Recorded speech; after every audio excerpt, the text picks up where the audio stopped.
Ladies and gentlemen, sports fans alike, welcome to another edition of Bill Swerski Sports Chicago.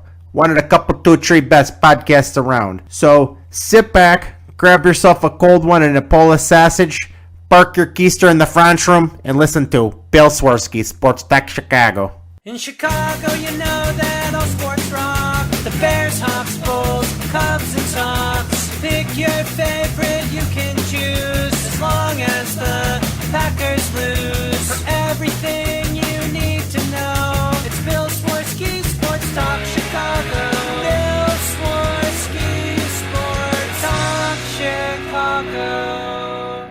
Hey everybody, welcome to another edition of Bill Swerski Sports Talk Chicago. This is your hosts, Alex and Sean. On this episode, we are going to be talking about the Cubs and the White Sox, Little Bears, and some hockey news. But first, I'd like to thank our sponsor, the Rockford Ice Hogs. If you're not familiar with the Rockford Ice Hogs, they're the AHL minor league affiliate of the Chicago Blackhawks. What does that mean for you? You get to see the stars of tomorrow today at family-friendly, affordable prices.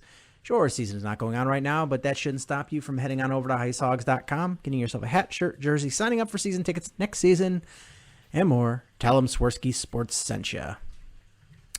Alex, happy belated 4th of July. Happy belated 4th of July to you and to all our listeners. I hope it was a good day, even though it was pretty hot out. It was hot, and the Cubs stunk. And Yeah. And I might as well just segue right into that topic. The Cubs are a bad baseball team. 1-9 on the road trip. That combined no-hitter felt like it was a long time ago. And they haven't won since. They've lost a ton of one-run games and then got blown out in several games. One in which it was tied 4-4 in the 8th. The other, they had an early 7-0 lead. And honestly, I think all the questions were answered. I think that if there was going to be either a super hot streak or a super blah streak, this was the time to do it, as we are now less than a month away from the trade deadline. I think Jed Hoyer's decisions are going to come much easier now. This is more than just a collapse. This is a reckoning. And, really, this past week, this was the playoffs for the Cubs. It really was. If they wanted to show us that they were legit playoff contenders in 2021, they had to go out there and at least split with the Dodgers, which you argue that they kind of got boned in that series, but that's neither here or there. And you got to beat the Brewers, and they did the exact opposite of that. And then you follow up with that with 3 straight one-run losses to the Cincinnati Reds, all 3 games, which were very winnable. Yeah, basically in a span of a week and a half or 2 weeks, they went from first place to 4th place. And what are they, 9.5 games out of first? 8.5 going into today, and that number could grow as we continue here. I do have a few stats to kind of help you put more perspective on it. Fellow Cubs fans, cover your ears, but here we go. So the Cubs were tied with the Brewers for first place on June 22nd. That wasn't that long ago, right? They sported a plus 24 run differential, so positive 24 run differential, and we're 8 games above 500. Now, this morning, we're recording this on July 5th, so before this Phillies series gets underway, we're recording as Game 1 is getting underway now, but going into July 5th, they come home from the 1-9 road trip, they're 8.5 games back in Milwaukee, their run differential is -5, and their postseason odds over the past 30 days have dropped 46.3% per Baseball Reference. I've got some more numbers here if you'd like them. I don't, but go for it. So until the July 4th game, the 20 previous games before that,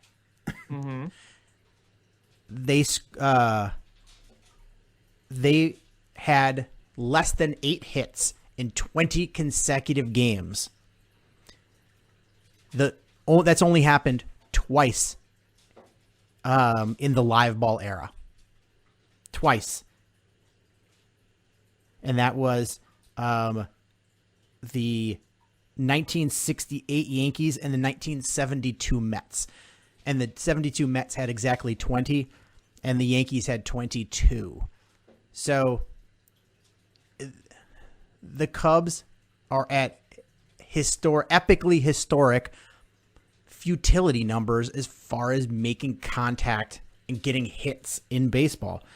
You also had the Cubs score 2 or fewer runs in 15 of their last 20 games. And with that stat I said with the less than 8 hits. Oh, I'm sorry.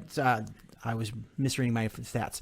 So the Cubs, no Cubs team has ever had a losing streak of more than 7 games and made the postseason. And they're currently at 9.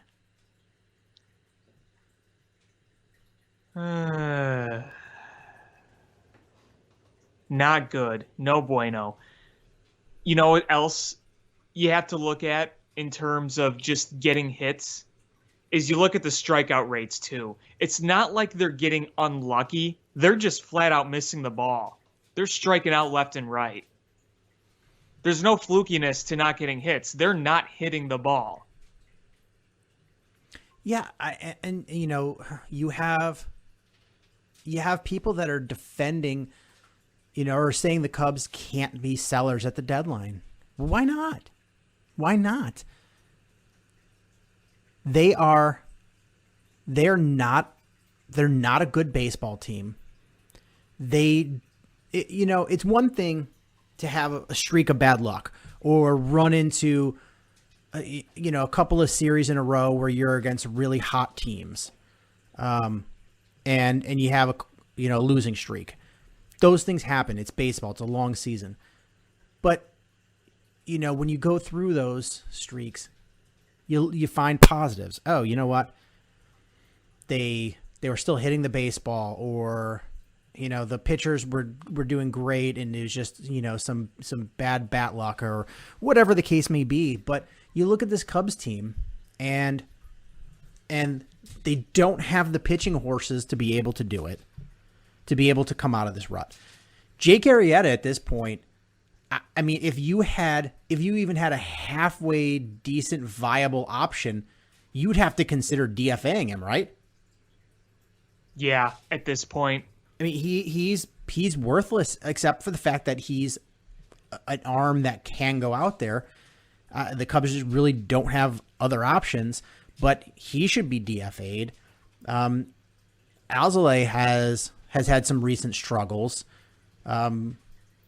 You basically, Zach Davies. At least he's the only one that can miss bats, though. At least, but he's still giving up a lot of home runs. Yeah, Hendricks has been pitching well, but I mean, even he got a, he gave up 1 run and didn't get a win. What's your pitching staff like? That when they were winning, they were just scoring a lot of runs, but that's just not going to work. If they had a miracle, let's say there's a miracle, and every other team in their division just went on a losing streak, and they eked their way back in to win the division, which it's not going to happen, but let's just say it does. When you enter the postseason, you're only going to be playing the top-notch teams and their front-end starters. You're not going to be cleaning their clocks. You're going to have that offensive struggle, and they're going to tee off on anybody that's not Kyle Hendricks. So I just don't understand the point of not selling. Like, what do you benefit? Like, you have absolutely zero chance of winning a World Series. You have way too many holes to fix. Way too many holes. You mentioned the rotation. That's one of their biggest holes. You look at their lineup. Again, it's boom or bust. And how many times the past few years have we seen this team enter crunch time and their offense just disappears? I mean, Chris Bryant had an awful June. Last few games, he's looking a lot better. But you look at everyone else. Baez, yeah, he can hit the home run every now and then and maybe hit an RBI single now and then, but he's still whiffing a lot. Jock Peterson is either the hottest hitter in baseball or the worst hitter in baseball. He is the definition of streaky. Happ hasn't been good this year. Hayward has been awful this year. You just got Nico Horner back, so you haven't had him in a while. Wilson Contreras, he's hitting for power, but he's not really hitting for average. And I know hitting for average is kind of overrated, but he's not hitting like he normally is. You got a lot of holes in there. And, you have a bullpen that's been really taxed, and some of these guys are coming back down to earth a little bit, whether it's the lack of sticky stuff or just natural regression. Outside Kimbrel and Chafin, you've seen a lot of coming back down to earth. I mean, before Ryan Tepera got hurt, he was starting to suck again. You saw Tommy Nance struggle, which I don't like being accusatory, but you can't help but wonder when the sticky stuff ban comes out and suddenly a guy out of nowhere starts pitching very ineffectively, excuse me. So, I mean, really, you got holes everywhere is what I'm trying to say. And it's going to be really hard to plug those. Yeah, I mean, if your offense was more consistent, you were closer to the top of the division, and you had maybe a few less holes to fill, then you try to buy. But how are you going to buy your way back into contention with this? The only way they get back into contention is if they get really hot again and the other teams around them get cold again. It feels like Milwaukee's never going to fucking lose again. So you kind of need a miracle at this point. It's not like they're 3-4 games out. They are 8.5 back as we speak right now, and that could go up at the end of the day. And it's not like they're just they're behind one really good team, and like you look at the NL West, you're like, okay, the Giants are just killing it, and the Dodgers are several games back, the Padres are several games back, and you're just chasing. You're chasing that one team, but you're also going, well, I can coast into a wild card if need be. The Cubs are, behind multiple teams. They're only ahead of Pittsburgh, who is arguably the worst team in baseball. Like, they're a bad team. And, the Cubs are, St. Louis is behind. But they're okay. So yeah, they're winning again. They're getting hot again. And a few weeks ago when everything was just going to crap for the Cardinals, and everyone's like, "Oh, look, the Cardinals are finally gonna." It's like, don't count them out just yet. Yeah, so we've seen this before. Yeah. So you're chasing. You're gonna have to leapfrog Cincinnati. Then Milwaukee, and Cincinnati just kicked your ass. And then if you're talking wild card, I mean, let's see. Besides the division winners, Cincinnati's ahead of you. Dodgers are ahead of you. San Diego's ahead of you. So you're outside looking in on that. So it's those wild card teams could just simply be out of the NL West at this point. Yeah, pretty much. I mean, you're well behind those teams. Well behind them. Yeah. So I just don't understand the point. And do you saw what happened when you played San Francisco and the Dodgers? They kicked your ass. Milwaukee just kicked your ass. The Mets kicked your ass. So those are the teams you'd see in the playoffs anyway. Those are the teams that just kicked your ass. You're not scoring runs against them. They're getting to your pitching staff. Like what do you expect? So why wouldn't you sell? I'm not saying give guys away like you did with Yu Darvish. But yeah, don't do that.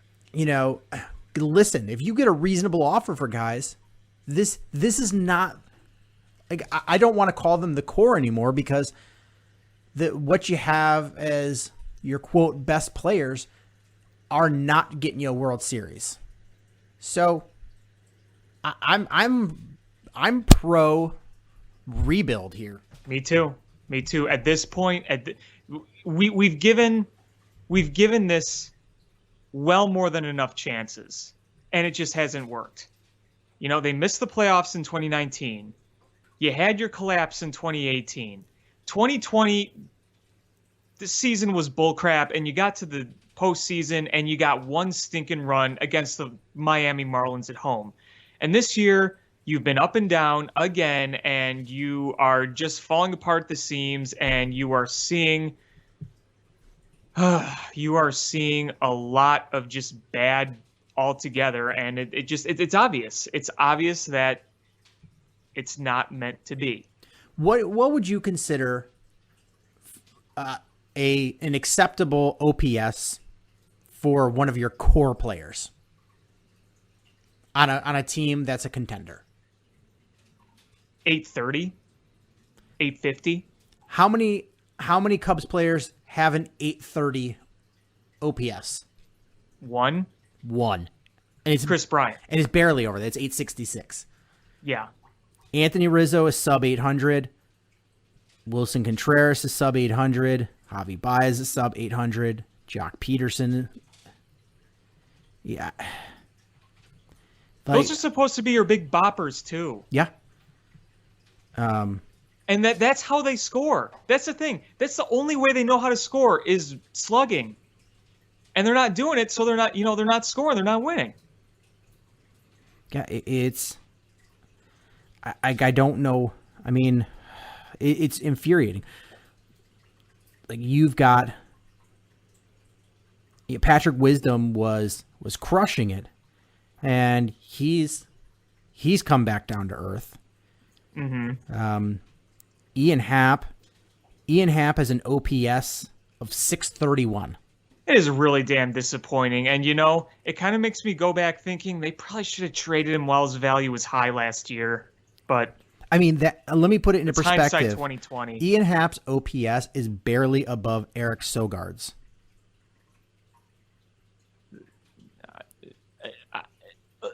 That's bad. Jason Hayward's OPS is 613. I have been an avid Hayward defender for a long time, but the last 2 years, he actually showed signs of promise, of production. His OPS was good. He had a 20-plus home run season in 19, and now it's just back to not producing at all at the bat. And the thing is, as he's getting older, his defense isn't quite as sharp. So if he's not a top-notch Gold Glove defender, then he's not giving you much at all. And you're paying him, what, $22, $23 million a year? How many more years? 2 more after this one. Oof. Hey, and guess what? The Cubs had bases loaded, 1 out, and guess what happened? They didn't score. Correct. Yeah, so Jason Hayward, currently, what's his F4? So this is a guy that's a plus defender. His 2021 F4 right now is 0.2. I'm kind of surprised it's a positive WAR, to be honest with you. I think his defense is, propped it up. Probably, still. What do you think Ian Happ's F4 is? Negative 0.1. Let me see. Accidentally. I know he's hit a few home runs, but other than that, his F4 is 0.3. Oh, so it's higher than Hayward's. Yes. Right then. So you've got, let's see, Eric Sogard. Now I know. The thing is about Hayward is he actually had a pretty solid road trip, at least in LA. He had a pretty solid showing. He collected a number of hits. So if you think it looks bad now, imagine what it looked like before that road trip. Even worse.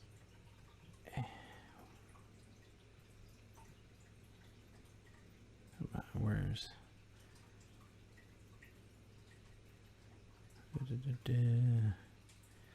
Eric Sogard is a negative WAR. Hmm. Let's see. Come on. Jock Pubes. Jog. Jog Peterson. Jog Peterson. What is his WAR?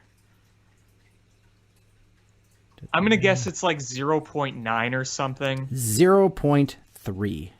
Wow, that low. Well, I guess I shouldn't be that surprised. He had the one hot streak, but that was about it. And you know what's frustrating about that is two things. One, if Jock Peterson was producing a lot like he was for that stretch, and he was hitting home runs and doing a lot, that's a valuable trade piece right there. Now you can still trade him, but you're gonna get like a bag of peanuts back for him. Wilson Contreras is a 1.7 WAR.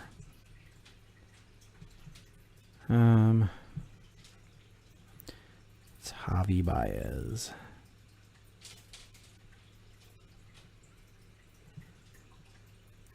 Javi Baez is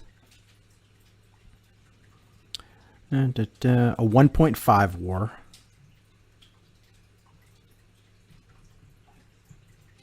$1.5, you said? Yeah, F WAR.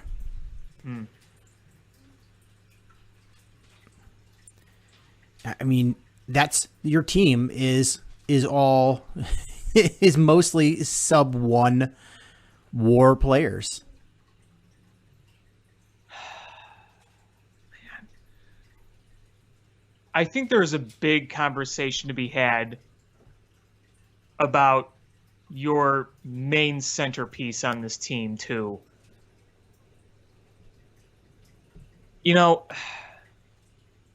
Anthony Rizzo, he's what, 33 now? 32, 33? Anthony Rizzo is... I think he's 33. If you want to verify 30, that. He'll be, in August, he'll be 32. He's only 31? Yes. Oh, man, he feels older than that. I know. He was born 1989. So he'll be 32 August 8th. So before the season wraps up, he will be 32. And he's not bad, but he hasn't produced like his normal self in several years now. No. So he's never produced badly, but it's nowhere near where it was. And there's that back issue again. We've seen that back issue again. So how long, if you do extend him, do you really extend him for? I don't think you do.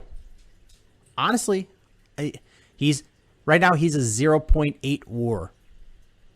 Yeah. So how do you commit the money he's asking for? How do you commit that to a guy that isn't? I mean, honestly, to be a legitimate World Series contender, you probably need every single position at least a 1 WAR player. Like every position has to be an F WAR of 1 or higher to be a legitimate contender. Right. And you're one of your core guys that wants a new contract is a 0.8. That ain't getting it done. Again, he's not bad, but it's not where he normally is. No. It's not where he normally is. And, I think things would be a little different with his situation. Say if the NL adopted a DH and you say, you know what, Anthony, to help your back, we're going to DH you a lot more.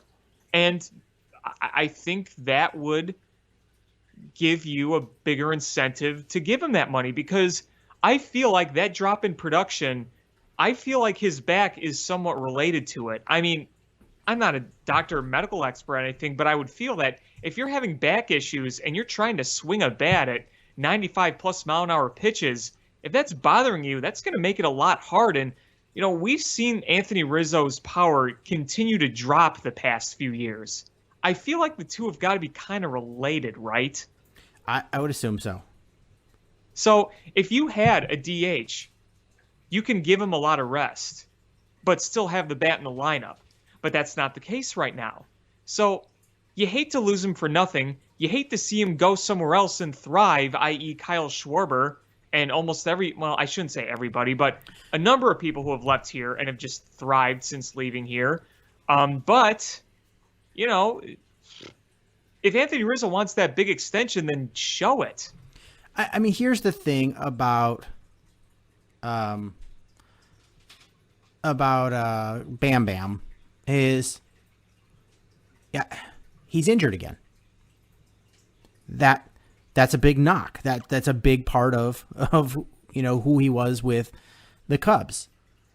And so you've got not even halfway through the season, you've got a great start from him, but who knows what you're going to end up getting, Yeah, I'm actually not that upset about the Cubs, even though Kyle Schwarber's raking. I'm not upset at them for letting go and looking at Jock Peterson. I think hindsight 2020, that was still an okay move. Yeah, 2019, he had 38 home runs and was starting to show that promise. But you know what? He followed up with a really crappy 2020. And as other people have said, if Kyle Schwarber was doing that with the Cubs, what he was doing with the Nationals this year, he'd still be here. Yeah, I mean, there's numbers in here to be like his BABIP is real high. I mean, compared to, well, I guess it's on par with a couple of years, but his walk rate is way down. His strikeout rate is about where it's been. He's just, the contact he's making, he's getting hits instead of outs. It's not like he's doing something different. He's actually walking less, striking out the same amount. We know he's got the power, but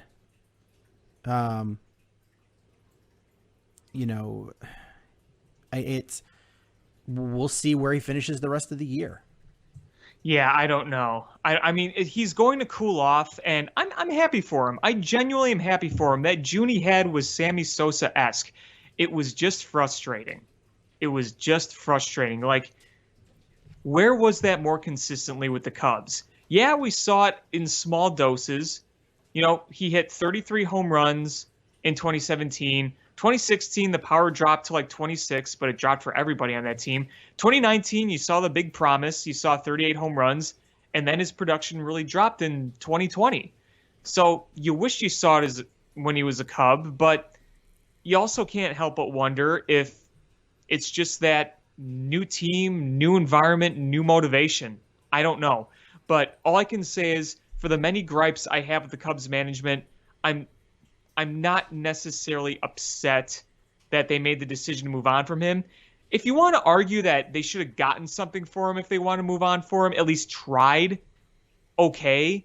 But when they brought in Jock Peterson, I liked the move. I thought, okay, here's a guy that could hit high fastballs better. Here's a guy that's much more versatile in the field. And here's a guy that's just straight more athletic. And comes from a winning program. Yeah, right, exactly. He just won a World Series, and he's been a monster in the postseason. So I can't be mad at the Cubs for that move. No, I just can't. I think most Cubs fans are being disingenuous if they're saying we should have never got rid of Kyle Schwarber, because that wasn't it's unfair to say that after you see what he did. And the thing is okay, you're saying that right now he's got a hamstring issue, and you know how those go. He could suffer from the rest of the season. Who knows? Or he could come back in 10 days and win the MVP. We don't know, but he didn't produce like you expected him to. He's a mediocre at best outfielder. He doesn't have any versatility. He plays one position, and he strikes out nearly a third of the times he goes up. So you needed more. The Cubs weren't winning baseball games with him. You needed to try something better. Statistically, Jock Peterson at the plate is a similar guy, is similar stats, and he's a much better fielder and a much more versatile fielder. You know, he could play 3 outfield positions in a pinch as opposed to 1. So I don't fault them for that decision at all. It's, you know, and plus you have to weigh it against the life of what you're getting from it. You know, I remember how after that first season where the Cubs decided to go Yu Darvish instead of Jake Arrieta, and you got nothing out of you, and Arrieta had a decent season. How did that work out for the rest of the contract? Yeah, and it's biting us really hard now. But, you know, it was clearly a better decision to pay Yu Darvish. You know, it's a long game. And right. So right. This might be you know, a blip for Kyle Schwarber. And, you know, he signed, what, a 1-year deal? Right. So this might be a big contract boost, and then you're going to get crap afterwards. Nobody's a fortune teller. You know, do you think the Padres are loving what they paid for Manny Machado and what they're actually getting? I mean, he's a good player, but that money they gave him is stupid money. Well, if they're winning, I don't think they care. But it's, you know, you look at what your expectations are and what you get. Jason Hayward is a guy that we expected a lot from. And honestly, I think the Cubs expected him to opt out of that deal and get something else, and they were going to get a short-term deal out of him. And he stunk, so he opted in, and he's going to get that whole contract. Yeah. It's frustrating, man. Like, Jason Hayward, when he came here, I was so excited because I'm like, this is the perfect type of player they needed. A guy that could hit for a decent average, very good on base, doesn't have big power, but has enough power to hit in mid to high teens, maybe flirt with 20, and he's a Gold Glove defender. You got the Gold Glove defense. You had a year of 20-plus home runs, but that's about it. You got a whole lot of nothing after that. He's a good leader. He made the big speech in 2016. He was a part of that 2016 team. But, man, it's going to go down as one of the bigger bust contracts, unfortunately. But at least if you're going to have a big bust contract, at least sign a guy that's going to help you win a World Series, even if it's just making a speech in the locker room. But right now, I mean, for a few years, you could kind of deal with it because you're like, okay, they're in the middle of their window. He helped us win a World Series, and he's giving us a Gold Glove defense and an occasional big hit here or there. But right now, you're just looking at it towards the end, and you're just like, ugh. Yeah, and you got 2 more years of this. You know, the outfield was something that I thought was going to be really, really productive this year. Because I'm like, Ian Happ is coming off a great year. You're putting Jock Peterson in the mix. Jason Hayward's last 2 years cumulative, he had an OPS of over 800. I was high on the outfield offense. I was high on the outfield production. And the most productive outfielder has been Jake Marisnick, who just homered a few seconds ago. Yeah. So, I mean, you look, and I don't know how much you can even flip at the trade deadline. I mean, obviously, you can flip your reliever. I don't know what value you get from. You just signed your 6th backup catcher today. So Robinson Chirinos, who was a former Cubs signee and went over in the Matt Garza deal back in 2011. Fun fact. Yeah, it's funny. A lot of places I've seen, the photo that they're using for the article is an actual photo from when he was still a Cubs prospect. Yeah, that's That's awesome. Because he signed in like what, 2000? Long time ago. It's been a while. But I mean, do they move a Wilson Contreras? Well, you look at Wilson Contreras and you say there's value in that power bat, and his abilities behind the dish have gotten better, but he also has an extra year of control, of cost control, so that might add a little value too. You got to at least shop and see what. I mean, I don't know if there's going to be a huge market for Wilson Contreras, but you got to shop and see what teams would be willing to give for him. Yeah, I mean, I'm trying to think of what playoff teams would need a catcher. Right now, I mean, it's hard to think. You never know when someone might go down. I mean, the White Sox are set at catcher, unless you want to add more next to Yasmani Grandal, but I don't think they're going to do that. I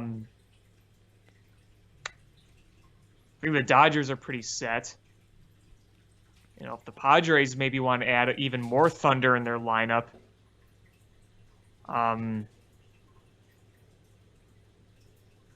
Off the top of my head, it's kind of hard to think. I know the Yankees are plummeting, but do they make a desperation move? Not necessarily just talking Wilson Contreras, but anybody on the Cubs.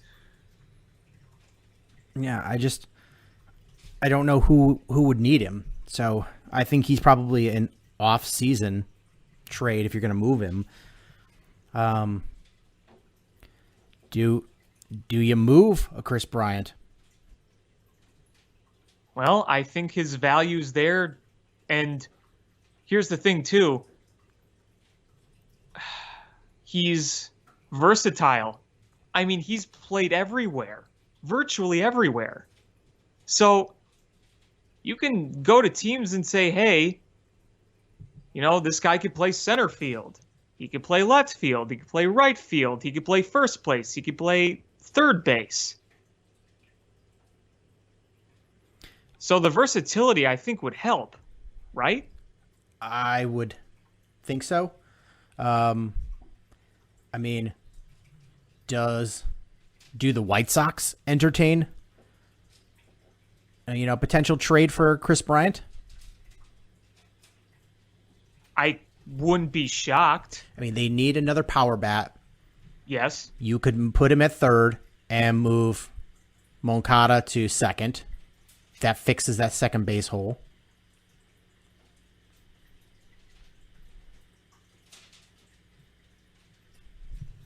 And the lead's gone. Anyway. So, I mean, what are the realistic pieces that you trade if you're the Cubs come trade deadline? Well, I think your top two candidates for trading are your two all-stars, Craig Kimbrell and Chris Bryant. Mm-hmm. I think Andrew Chafin is a guy that you can sell on. He's been consistently good. I think that you can entertain Wilson Contreras. I think Baez you can shop around a bit. And I'm not saying these are all going to get traded. I'm just saying guys that you can shop around because there is value there. Baez, Contreras, dare I say Rizzo, Jake Marisnick. He's been very productive. He's probably not going to garner much, but Jock Peterson's another guy who, if you trade, you're probably not going to get much back for.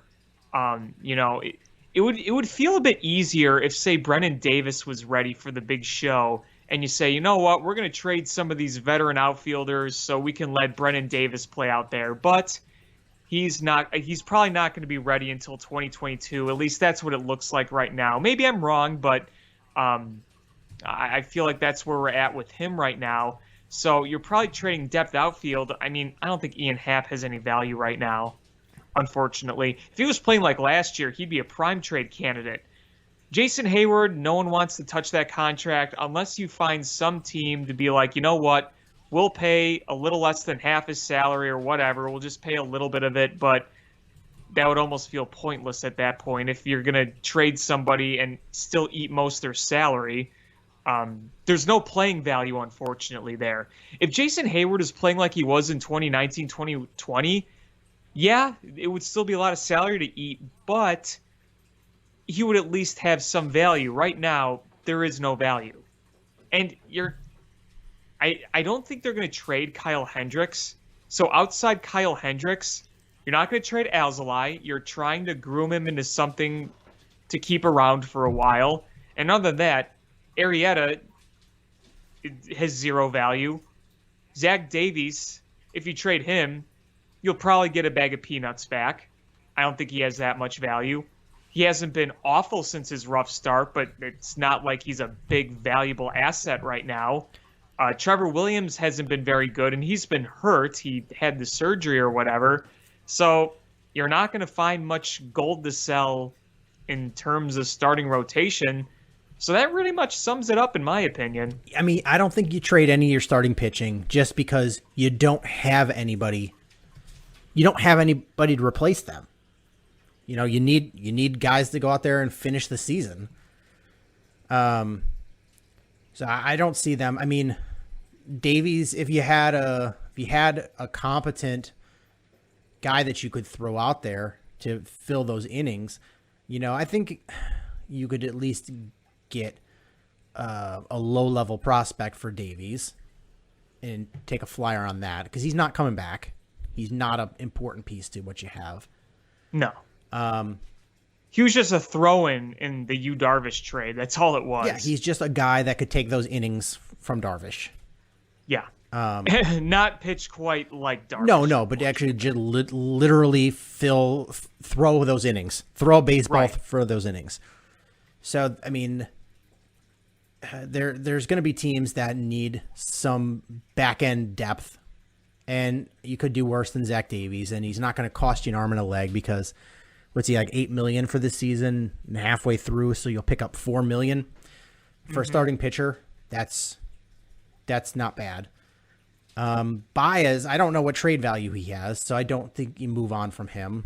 I mean, as crazy as it sounds, I think he does have some value. Not a whole lot, but he could still hit the long ball, and he could still make some nice plays. So I don't think he's completely worthless, but he's nowhere near the value where he normally is. We could trade him to the White Sox to play second. You know, I think Rosenblum and Grody were talking about that this morning.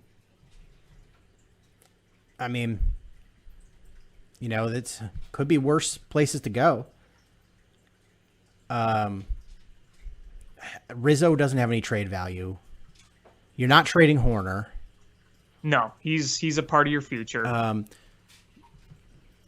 Bryant, you could. It's just the trade's got to make sense. Right. The thing is, you want to get them traded at peak value. You also don't want them to just trade to trade. That's the frustrating thing, is that I just have that feeling that even for the top trade pieces that we have, like Kimbrel and Bryant, is that the return is going to be very underwhelming, because we've seen on multiple times when the Cubs have been on the end where they have to really pay up to get something. And I think those days are kind of over right now.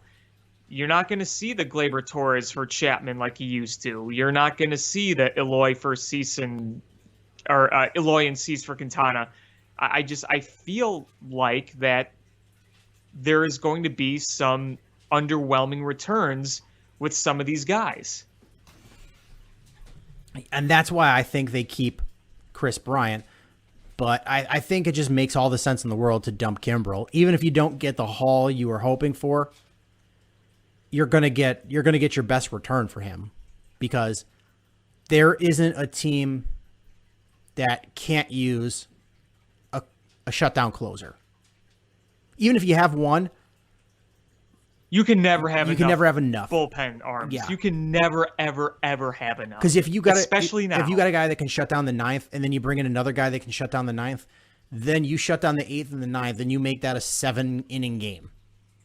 And you also have an ability for extra innings. Which closer do we go to? If we have to get to extra innings, then you can have another guy try to go on to the save if you're the road team and you score ahead. Yeah, so I think honestly, I think there's going to be a lot of Cubs rumors because they're clearly going to move to sellers. And then this losing streak pisses off everybody that's a fan of the Cubs except for Jed Hoyer because it makes his life easier. Oh, yeah. It makes his decision so much easier. People could see the writing on the wall. I mean, because I feel if they started selling and they were 2-3 games back, there would be riots. Now I think the fans, while not everybody, obviously, you know, it's people are going to have different opinions, but I think overall, I think that many fans have kind of accepted the fact that it's time for a shakeup here, especially with this losing streak, especially with the way things have gone, and especially since we are seeing the same pattern over and over and over with this team, with boomer bust offense, with, you know, relievers that start hot and then fade because they're overused, and not enough hard throwing, bat missing pitchers, especially in the rotation. Yeah, and with Chris Bryant, you know, you can throw him a qualifying offer. I don't think you're going to do that with Kimbrel because he might take it. No, you need to sell high on Kimbrel this year.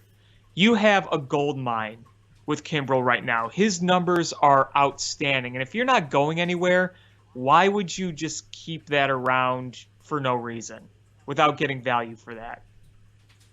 Yeah, so I think, honestly, at the end of the day, come trade deadline, which, I mean, is coming up. It's only a few weeks away. It is, what's the date on that? I think it's the second to last day this year of July. Let's see. July 30th. There you go. So you've got, a couple more weeks. And I think Craig Kimbrel is the lone Cub that gets traded. Just Bryant? I'm sorry, Kimbrel. Okay. Just Kimbrel. That's it. I think everybody else stands pat. I think we hear a ton of rumors, but I think it's all fart and no shit. We'll see what happens. I'm sure Jed is going to be as aggressive as possible, even if that means trades don't happen, because, you know, you could shop, but it takes two to tango. You know, there's going to be a lot of fans of it. We should trade Chris Bryant for, you know, 3 of their top 10 prospects. Like, well, what if that GM doesn't trade? You know, you can't Right. force somebody to make a trade. It takes 2, and if they're not willing to give that up, you know, unless there's, you know, you either need one desperate team or bidders. That's the only way you get a big trade haul, is either a desperate team where you say, no, I'm not trading this player unless you do this. And they go, shit, I don't really have any other options. You know, if we don't trade for this guy, we don't think we're going to make the playoffs. And we think if we get him, that we can actually compete. And you're like, I got to pay. Or you have multiple teams bidding. And you're like, hey, the Dodgers are willing to give me this. You got to up the ante. And, you know, and I don't know if you have that with Chris Bryant. I mean, there's going to be a lot of teams that want him. I don't know how many teams are willing to pay for him. But Kimbrel, I think teams are going to just pony up for a closer.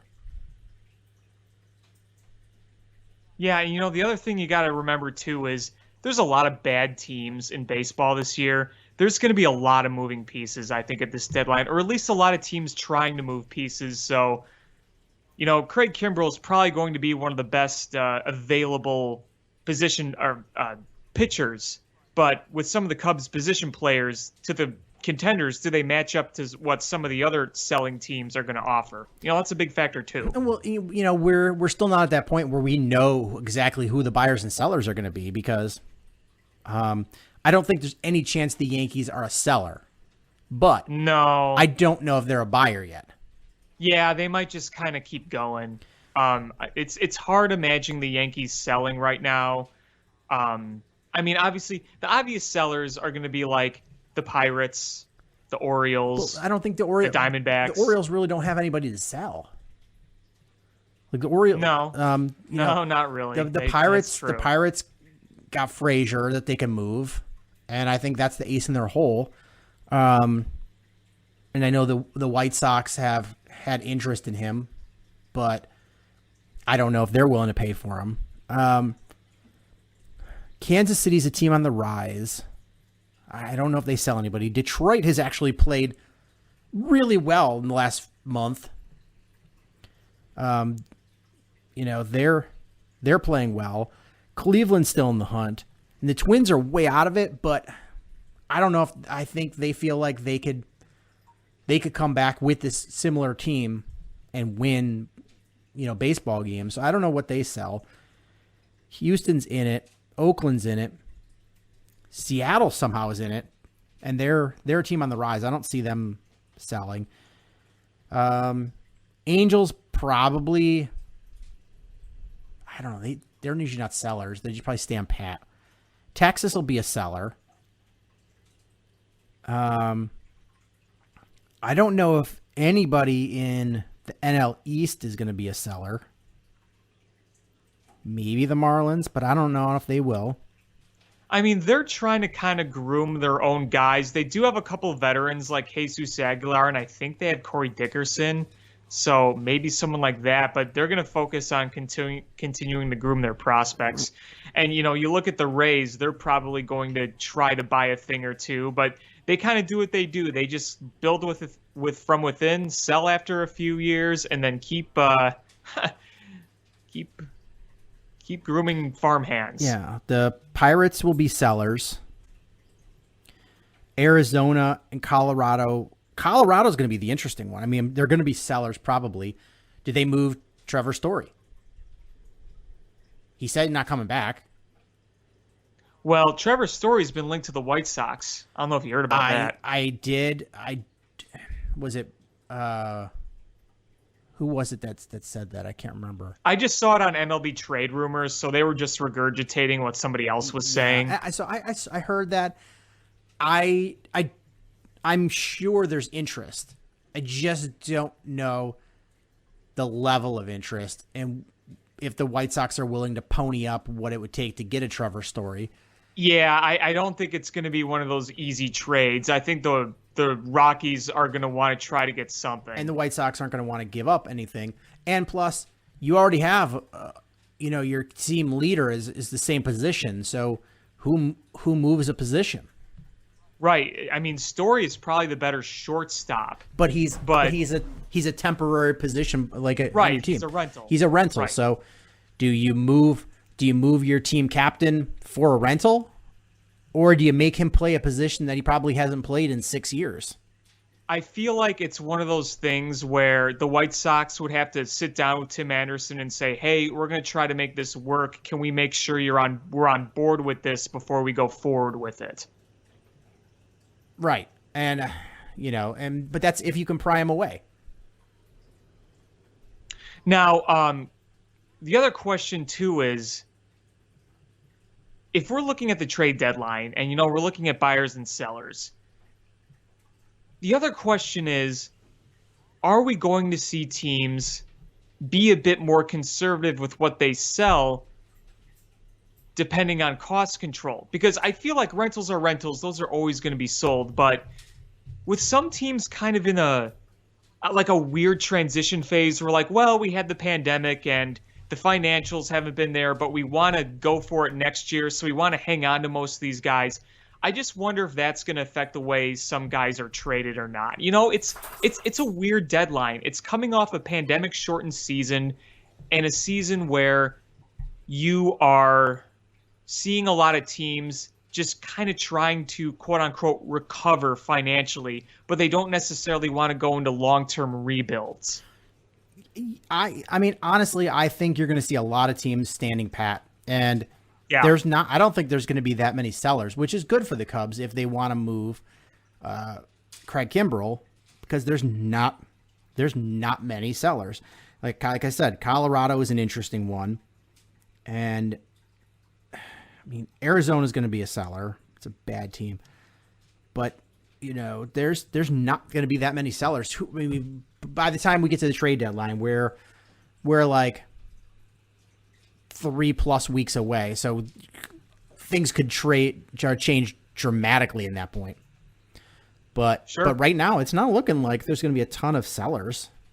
I think there's going to be a lot of stand pat teams. Whether that's they're standing pat because they feel like they can win with what they have, or they're standing pat because they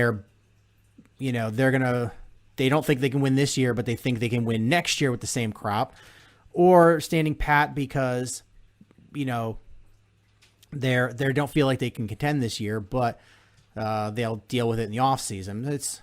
Or they feel like they're on the rise, and whatever the case may be. I don't think there's going to be a ton of sellers.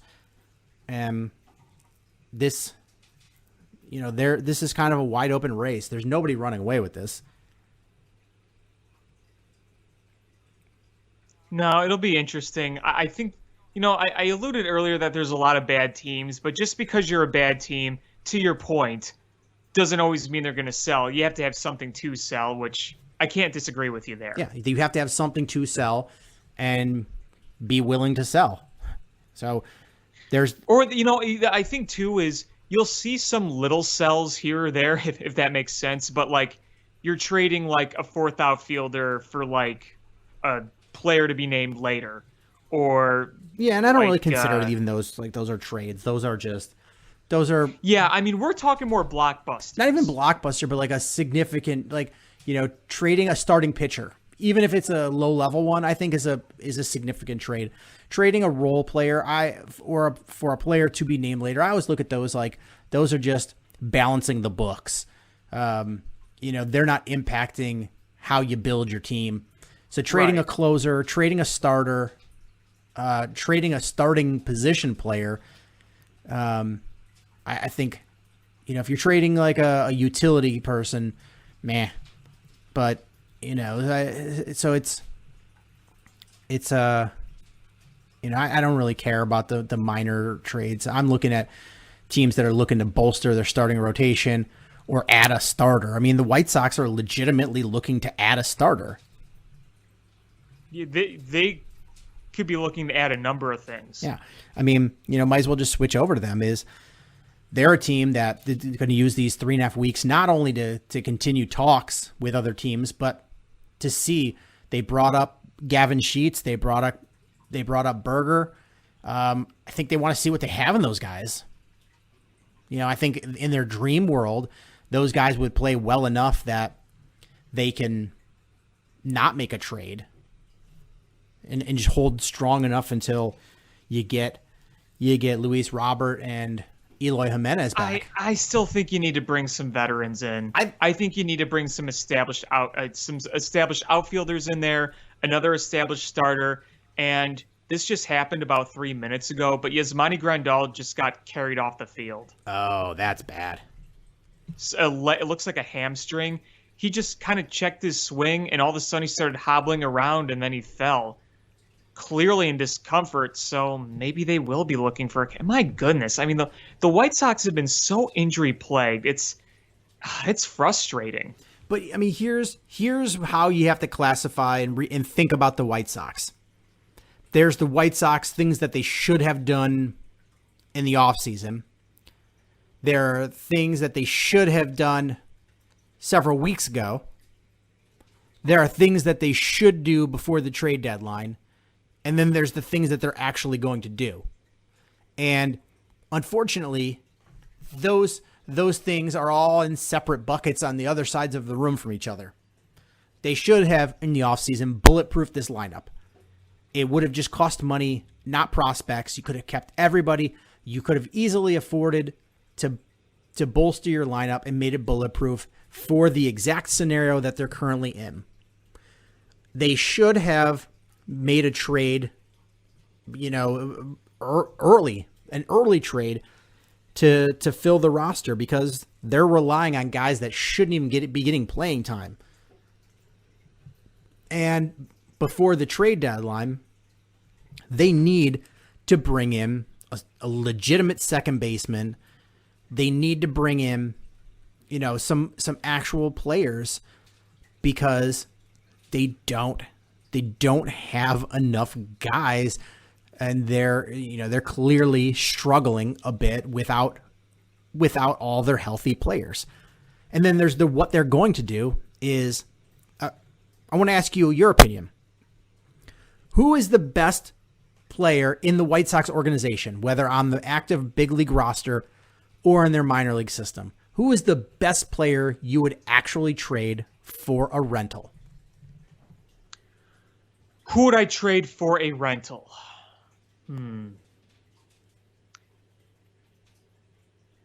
Well,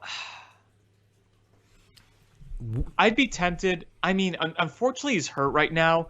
I know they don't want to get rid of Kopech, but he's had a number of injury issues, and the talent is there, man. But if you have a chance to use him to get something to establish yourself and help win you a World Series, I think you got to think about Kopech. I think you got to think about, I don't really know. Was Gavin Sheets a high-ranked prospect, or was he just high-ranked in the White Sox system? He's not a top 100. Okay. So maybe that won't work as much. But I feel like there's a lot of value in Kopech. Unfortunately, the injuries have really hurt that. But, if he was healthy, I think I'd be tempted. You're obviously not going to trade your core guys of Eloy, Robert, Anderson, Abreu, Moncada. They aren't going anywhere. I know they love Garrett Crochet, but I wouldn't put him off the board completely either.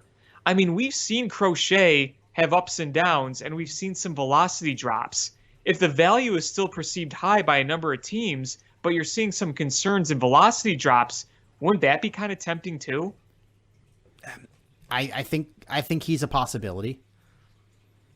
I know they're not trading Andrew Vaughn.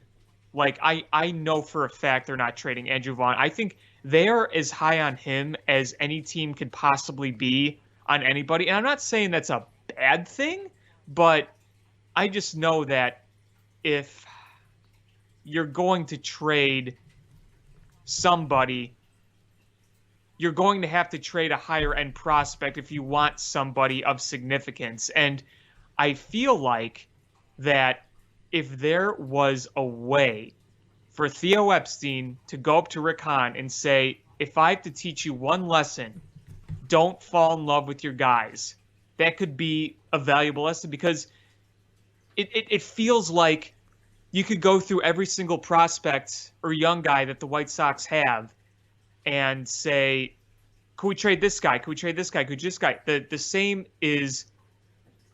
answer for everyone is no, no, no, no, no. The reality is you're going to have to say goodbye to 1, 2, or 3 of those guys. Some of your boys, some of your sons, if you want to make another leap at a championship. And the thing is you have a finite window to compete for a World Series.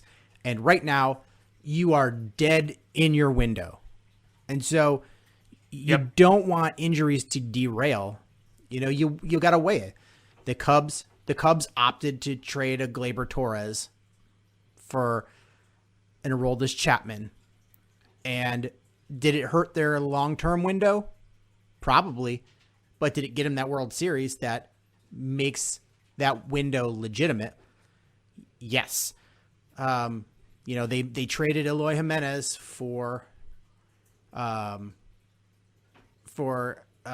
Quintana, and hoping that would help them compete, and it didn't work out. So, you're going to have some of those trades are going to be worthwhile, and some of them absolutely are not. Right. That's the thing. It's risky with some of those trades, but sometimes you got to do it. And we're at the point with the White Sox where you got to bring in some reinforcements here. Yeah, Jake Berger is off to a great start, and Gavin Sheets has hit a home run or two, I think. I know he's hit at least one, but man, I really think they need a veteran in there. They were talking about, who was it? Eduardo Escobar or from Escobar. And NBC Chicago made it sound like that trade was imminent, and nothing really happened with that. I don't know what the deal is there. I don't know if they're still talking, they're still kicking the tires, that they got a bad report, or the trade fell apart. I really, really don't know. But that's a guy that I said on the last show could be very helpful for you. He's got decent. He's not the biggest on base guy, but he's got power, and the Sox would like to see more power in their lineup. And you also hope that Yasmani Grandal isn't hurt too bad. They're saying right now that it might just be a leg cramp, so hopefully it's not too serious. Regardless of that, you're still going to need some.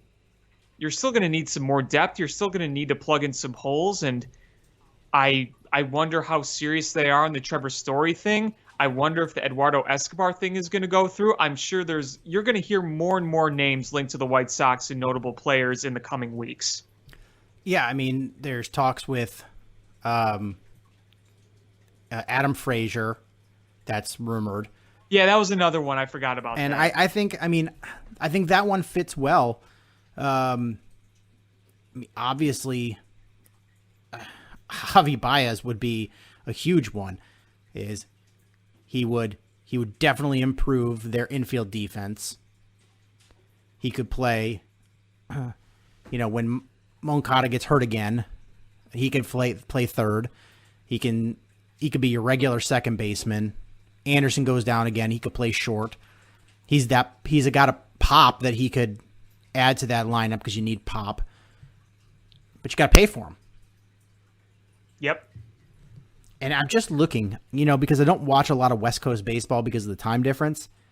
Have you looked at Jose Quintana's numbers this year? They're pretty bad. They're beyond bad. They're bad. I guess he doesn't like pitching for Joe Madden. His walks per 9 are almost 6.5. His home runs per 9 are almost 1.5. Yeesh.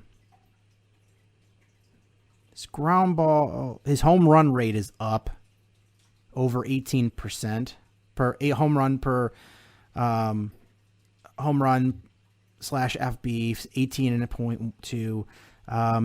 ERA is almost 7. Oof. He's got a FIP of 4.26. He's brutal. Yeah, not good. Not good. Remember, he was once traded for Eloy Jimenez and Dylan Cease. Yeah, that turned out to be a shit. He was so good for the White Sox so long. I just don't get what happened with him. I don't know. I mean, he was at best mediocre with the Cubs. Right. And now he's just flat bad. And this is a contract year. He signed a 1-year deal. Jose Quintana might go from all-star pitcher with the White Sox to mediocre pitcher with the Cubs to a guy that's going to be hopping around organization from organization on minor league deals. Yeah, I mean, he's probably going to get a camp invite with a minor league deal with a shot to make the majors, but he's going to have it's all going to be what he does in spring training. I could totally see the Cubs saying, we're going to bring him back on a minor league deal. We'll take a flyer on him. Yeah, let's take a flyer on him. That shit's got to stop. I am so sick of taking flyers on those types of guys. It's funny, too, because the White Sox were entertaining at least, it was in the talks that the White Sox maybe should think about entertaining a reunion with Jose Quintana. I think they made the right call on Carlos Rodon instead of Jose Quintana. Yeah, I mean, he's come back down to earth a bit his last several starts, but he's still a very good pitcher. Yeah, exactly. But with the White Sox, you're trying to see what it is you have with Gavin Sheets, who, I remember when I was a kid, like I think I've said several times, is my favorite player growing up was Cal Ripken. So those 80s Orioles teams, they were way on my radar. And Larry Sheets played on God, it must have been 83, 84 through 89, 90. played for those Orioles teams. So I remember Larry Sheets, Gavin's dad, very well. And then Jake Berger, who's overcome pretty much so many devastating injuries. A really good story. And a really, really good story. You got to root for a guy that's overcome those. But I don't know. I mean, I don't know how much you can count on those guys for a half a season in a crunch time when you need them. It's not like this is the Pirates and we just need to get through this season. This is a team with World Series aspirations. Can you count on a Gavin Sheets and can you count on a Jay Berger? They've come up and they've got some good numbers so far, but it's been a week. How much can you depend on them? And I don't know how much you can see in 3 weeks, 4 weeks that is going to tell you, who they are. I think the White Sox have to make a move, and I don't know if they're going to be given the financial flexibility to be able to do that. Right. I mean, you're going to have to overcome not wanting to add any more to your payroll, and as well as not wanting to part ways with all your sons, so to speak, all your prospects. You're going to have to do both those things. Take advantage of this year. This is a prime year to try to win a pennant in a World Series. Go do it. Yeah, and the thing is the White Sox, they have a good grip on this division. They're 6 up on Cleveland, but the thing is Cleveland's not going away. They're sliding a tiny bit, but they've been hanging around. Detroit is climbing up. I think Kansas City and Minnesota you can kind of rule out, but Detroit has just beat you in a series. They're playing very well. I don't think they're gonna challenge you, but you got to play them a bunch.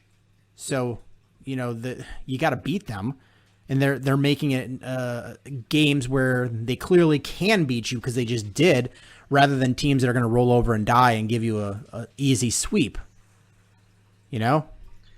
Yeah, the Tigers, I don't think they're for real this year, but I think they might be starting to show signs of moving in a positive direction with their rebuild. And, you look at A.J. Hinch over there. I think he's finally got a grip on the team, and I think you're just seeing some better progress from the Tigers this year. Yeah, like I said, I don't think that they're a real contender, but they are making your life harder to win this division by A, hanging around, and B, playing tough games against you and beating you in a series. They just took 2 out of 3 from the White Sox. They're a real deal team, and you're seeing actual, life out of some of their overpriced players. Yeah, and you see the Tigers farm system too. Those high-end prospects are continuing to grow. You got that kid Torkelson down there. He was the first overall pick a year or so ago. My one friend who's a Tigers fan, he talks a lot with me and my friends. We have a group chat, and he talks a lot about some of the upcoming prospects that the Tigers have, and they're starting to climb up. A year or so ago, it looked like they were just millennium away from contending, but now you're actually starting to see the light at the end of the tunnel for them, but they're not quite there yet. So, case in point, the White Sox should just take advantage when it's the easiest to win this division. Because honestly, everything that's gone wrong, they're still going to win this division hands down. The Indians are not going to hang around and challenge them. They might be a wild card contender, but I don't think anyone's going to come near the White Sox when it's all said and done this year in the division. I don't think so either, but they're making it at least keeping it somewhat competitive. But Miguel Cabrera has been playing very well as of late. I hope he gets that 500th soon. Let's see. What's he currently at? He's closing in. 494. So he's got 6. That should be soon. How many hits does he have? How close is he to 3,000 hits?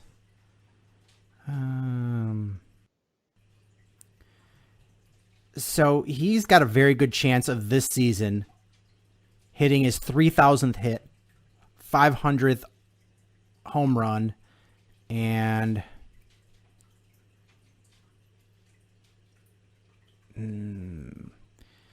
he won't, and his 1,500th run. Those are 3 big milestones there. And to get them in the same year. Yeah. I mean, That'd be the home awesome. runs, I would be shocked if he doesn't get. The runs, I would be shocked because he's 18 away. The hits, he's got to get 79 more hits. And he's currently got 55. So that, if he stays healthy, there's a shot at there because 55, he'll be right on pace. I would love to see it. And then I'd love to see him just hang it up. Yeah, get those milestones and call it a career. Get those, two automatic, automatic things that take you to the Cooperstown. 3,000 hit, 500 home runs, and get those both, and boom, you cement your Hall of Fame legacy, and then retire. He'd have nothing left to prove. He'd have 500 home runs, 3,000 hits, a triple crown, an MVP, numerous All-Star wins, and a World Series ring. Everything you can dream of, he'd have. Yeah, so you hope he gets those so he can just hang it up, because otherwise he's going to come back and play a whole season for a handful of hits. And I don't think he's hanging it up, leaving, what's he got, one more year on that deal? Let's see, Miguel Cabrera contract. I think he's got one more year on his deal. Contract.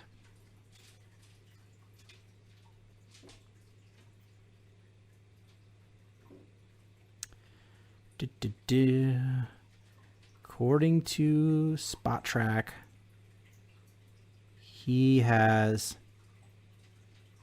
Oh, man. He's got a lot of years left. Yeah, I was going to say, he's got more. I didn't want to say anything. I wanted to see a reaction when you saw what's left on that contract. He's got $32 million next year, $32 million the year after that, and 8 years... or $8 million in 2024. Oof. Yeah. I don't know if he does hang it up. I think they'll release him from that contract before they pay it.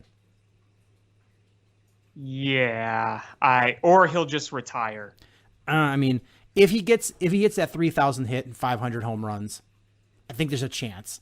But if not, I think he comes back. Why wouldn't you come back for $32 million and the surefire locking up those numbers? Yeah, and I think he'll try until he can. I just feel like, once he gets those, his body is going to be like, we're done here. I mean, he can barely move as it is now. Yeah, I mean, but he wants that. I'm sure he wants that. Why wouldn't he want that 3,000 hit, 500 home runs? Of course. It's only natural. I mean, if you were in the same position, if I were in the same position, we would both want that for sure. Absolutely. Absolutely. And I think as a baseball fan, I mean, I don't care anything about, the Tigers, and I don't necessarily, I mean, I don't have any vested interest in Miguel Cabrera. But as a baseball fan, yeah, I want to see a guy that was just so dominant get that 3,000 hit and that 500 home run. Like those are important to me as a baseball fan. Yeah, I can't really say there's a guy that's been on the cusp of 3,000 hits or 500 home runs, and I'd say, no, I don't want him to get it. I mean, that's a historic milestone, and it's always fun when you can tell your future kids, yeah, I was there when I saw Albert Pujols hit 500 and 600 home runs. I remember watching Derek Jeter's 3,000th hit. Those are the things that you remember for a lifetime and that you love talking about. Can you name all of the members of the 3,000 hit 500 home run club? Ruth. Willie Mays. Nope, no Babe Ruth. No, Ruth, he didn't have 3,000 hits. Yeah. Willie Mays did, right? Willie Mays. Okay. You said 3,500, correct? 3,000 hits, 500 home runs. Right. Because I don't think there's Ted six Williams members. Ted Williams didn't hit 500, did he? No. No, he had like 400 something, I think. So there's a total of 6 members. Boy. Okay, so Willie Mays is one. One of them I'm sure you hate. Well, isn't Pujols one of them? Pujols is one. Who I don't hate anymore because he's not a Cardinal anymore. Oh, Willie Mays, Albert Pujols. You got 2. Okay. One played for a team that I mentioned earlier. We talked about almost every team. No. Like a specific era of a specific team. Was it Frank Robinson? Right team, wrong era. Brooks Robinson? No. It's not Cal Ripken. No. It's obviously the Orioles. Yes. That same era. Same era. I'm gonna kick myself when I think of this. Not Brooks Robinson, not Frank Robinson, not Cal Ripken. Oh God, Orioles. You said it's that same era. Mm-hmm. So why the hell am I blanking? What, did he play a majority of his career with the Orioles? Mm-hmm. Yep. Don't tell me.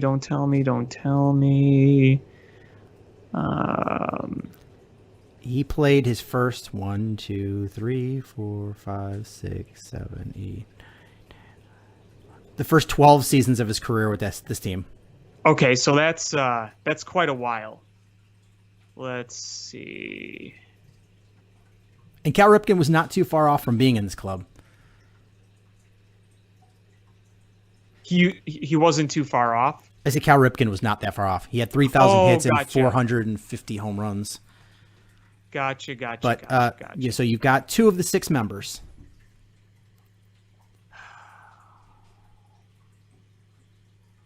Jeez. Why can't I think of this? Can we give you the Orioles one? Was it? I'll give you a hint. He had big hair. He had big hair. Eddie Murray? Yes. Eddie Murray. Okay. Yep. Eddie Murray. You got 3. Okay. Mickey Mantle didn't have 3,000 hits, did he? He did not. I will give you a hint on the next one. He defiantly said he didn't do steroids, but he definitely did. Oh, Barry Bonds. No. Canseco? No. McGuire? No, not McGuire. He didn't have... Rafael Palmeiro. Rafael Palmeiro. Okay, all right. So you got 2 more left to get. Lou Gehrig didn't. Nope. Joe DiMaggio didn't. He didn't hit 500 home runs, I don't think. Give you one. One's a terrible in the broadcast booth. Wow, that really narrows it down. Like currently Yes. terrible? Oh, A-Rod. A-Rod. And one of them has hit more home runs than anybody. Oh, Hank Aaron. Yeah. Doy. So that's the club. That's a pretty exclusive club. That's a real exclusive club. That is 6 players out of how many? So, yeah, is Miguel Cabrera at the end of the season very well should be able to be in that club. To think he could just be only the 7th guy to do that. That's pretty amazing. And, I mean, he could have that 500 home runs. How many home runs does he have this season? Miguel. I know he hit one on opening day and he didn't realize it went out because it was snowing. Because he slid in the second. Yeah. In 2021, he currently has 7 home runs. So he's got to get 6 more by the end of the year. Definitely do that. It's possible. If he stays healthy, it's possible. I know it's weird to say that about Miguel Cabrera, but you consider his age and where he's at. A few years ago, you would figure to have 7 home runs in like 3 weeks. Well, I mean, in 2019, he only had 12 home runs. Yeah, he really dropped off the past 4 or 5 years with power. I mean, after 2013, he went 25, 18, 38, 16, 3, 12, 10. And he's currently at 7. Yeah. I mean, I think with this resurgence, he can get those 6. That should be pretty easy. The runs, that team is actually scoring runs, so he's going to get them like the 19 or 18 runs to get 1,500. But those hits, he's on pace. He's on pace. You know, he's got 55, and then by the halfway point, and he needs 79 more. So he'll be about halfway to getting that. Yeah, so I think he can do it. I think he can do it. Yeah, let's hope he can. I mean, a guy that's hitting 237 is on pace to do it. Yeah, there you go. But yeah, I mean, the White Sox, we talked about hoping that they can count on young players, and they were riding that early in the season, Yermin Mercedes, and he's now down in the minors. They sent him down, which I think is good for him. I still think, I still contend that everything started to go south once he hit that home run off the Twins, and then they hit him. I think that was the turning point for everything, and could have been coincidental. It just seems too much of a coincidence, and hopefully he gets that confidence back because I mean, I like him. I like him a lot. He's got the pizzazz. Pizzazz. I have a White Sox question for you. Sure. How concerned are you about Lucas Giolito?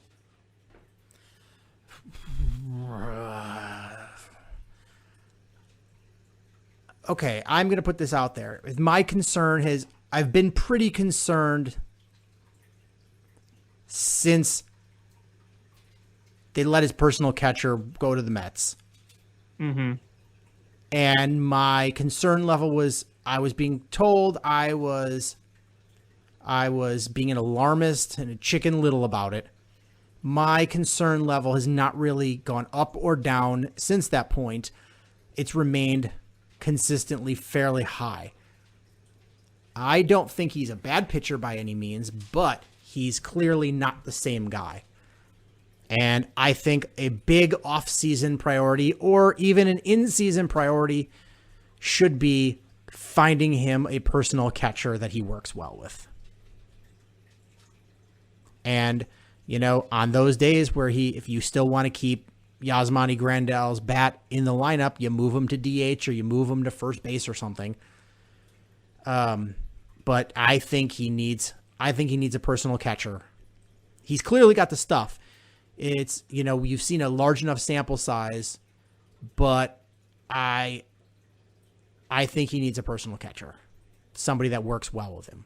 It just seems so night and day with James McCann. You know, when he was with James McCann, he was an all-star. I mean, he was just killing it. And, you know, there's I don't know about the spin rates, but I know there could be some concern about spin rates and whatnot. So I don't know if there's more there to it. I really don't. But I mean, his struggles have been all season long before the crackdown. So Right. I'm less concerned. I'm not saying yeah, it's necessarily related to that. I'm just saying like the spin rates seem to have been down all year. Even last year and the year before, just the difference between having McCann as his catcher and having anybody else, it's a big difference. I think he needs his own catcher, somebody he's very comfortable with, that works well with him. I think you need to figure out what that chemistry was and try to recreate it.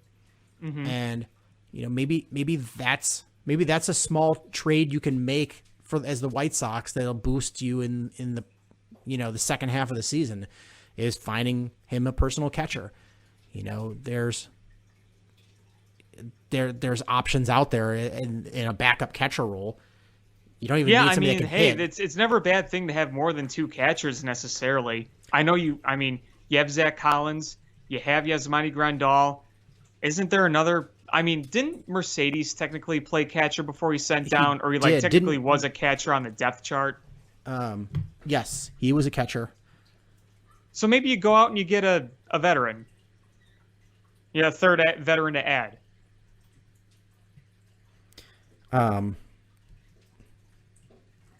Yeah. So, I don't think it's, especially when you got a DH, the option to have a DH, you can move guys around. I just think whatever you lose in your offensive production from having a backup catcher in, I think you make up with him being a better pitcher. Absolutely. And you want your top guys in your rotation to continue to pitch that way. Lance Lynn hasn't missed a beat. He's been consistent all year. You've seen Lucas Giolito struggle a bit. You've seen Dylan Cease up and down. You've seen Dallas Keuchel have a few rough runs. So not only do you maybe want to add a starter, you also kind of want to stabilize some of the guys you have. Overall, the rotation has done a spectacular job, but you're seeing a few chinks in the armor, and you kind of want to get that stabilized. Oh, absolutely. I agree. I think that's huge for the White Sox. So I think there are moves the White Sox can make that aren't necessarily blockbusters that will help you. That offensive production is going to come back when you bring back Eloy Jimenez and Luis Robert. And I don't want to make those guys be, Superman's cape that, where they come in and they save the day. I don't want to do that because they're guys that haven't played in a long time. Who knows how rusty they'll be. But bringing in, a specialty catcher could be a benefit. That's very low risk, potential high reward. And I think if you bring in a second baseman, like an actual second baseman, as the White Sox, I think you can get away with just those moves and feel better about yourselves. I agree. Sure, you would love to do more. I think those are two things you can do that are not going to cost you an arm and a leg and will make you a better team.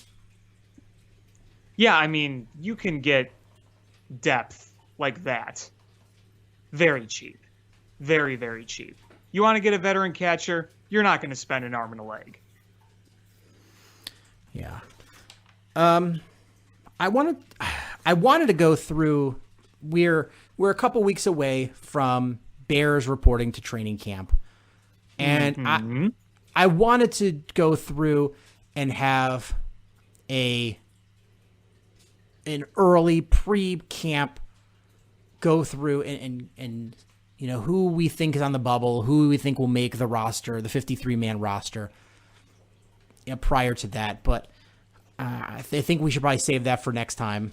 But there's one thing I do want to talk about is we're starting to hear rumblings that maybe Eddie Goldman retires.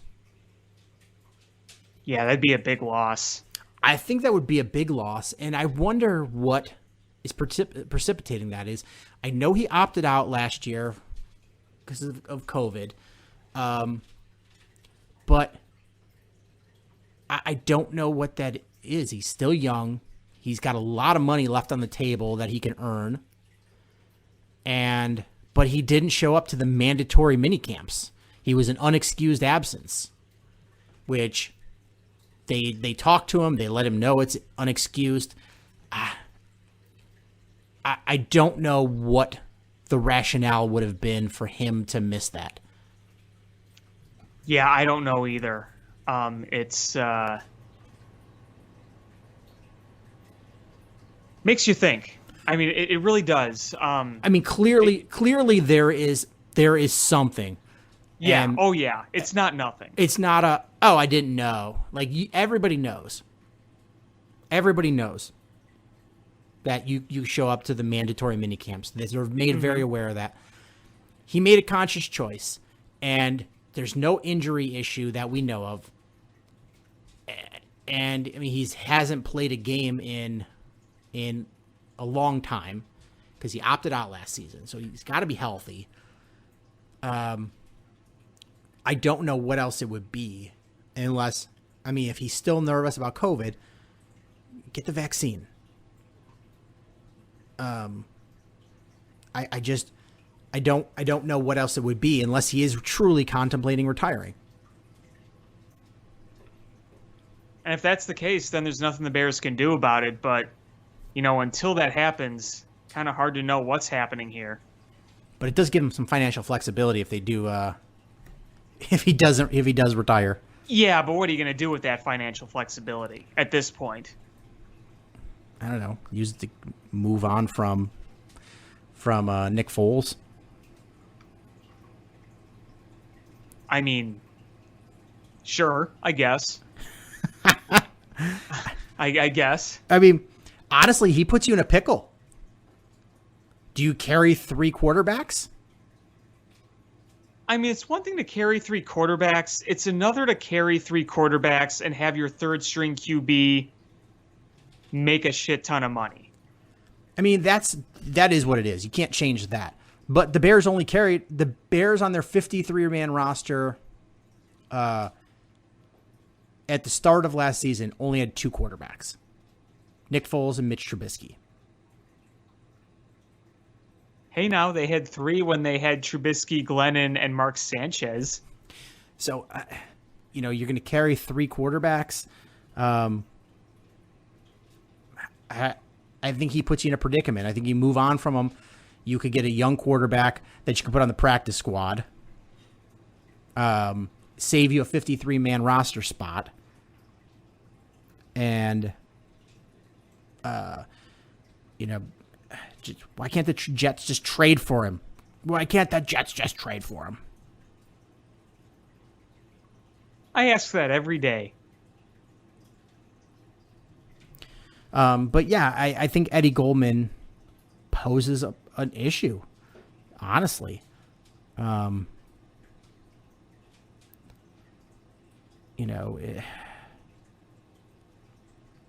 if Eddie Goldman, if he retires, oh man, he's actually going to hurt the Bears. Man, if they cut him, because he's still got a lot of signing bonus left. That actually hurts the Bears if he retires. Oof. I thought that would give him some cap relief here. No. So any positives that you could positively look at it's out the window. Pretty much. Yeah, pretty much. Yeah. Oof.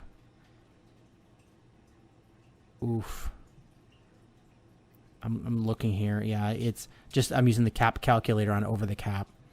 And Eddie Goldman is, if you cut him this year, he costs you $5 million. Oh, wow. Yeah, that's, yee. So, the guys that cost you money. Robert Quinn costs you money. Khalil Mack costs you money. Eddie Goldman, Nick Foles, Roquan Smith, Cody Whitehair, Eddie Jackson, Danny Trevathan, Andy Dalton, Justin Fields, Tariq Cohen, Cole Kmet, Mario Edwards. Those are guys that cost you money to cut. So you'd have to cut Jimmy Graham just to be able to cut or to have Eddie Goldman retire. Oh, yikes. Can someone please take that Nick Foles money off our hands, please?